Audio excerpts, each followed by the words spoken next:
رأيت رجلا ظاهر الوضاءة أبلج الوجه حسن الخلق، لم تعبه ذجله ولم تجر به صعلة،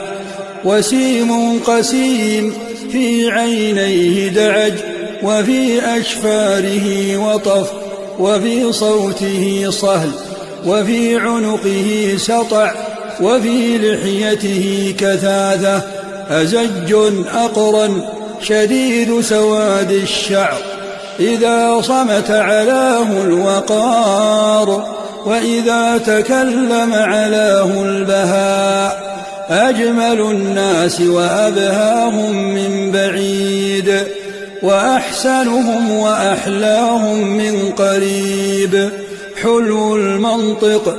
كأن منطقه خرزات نظم يتحدر.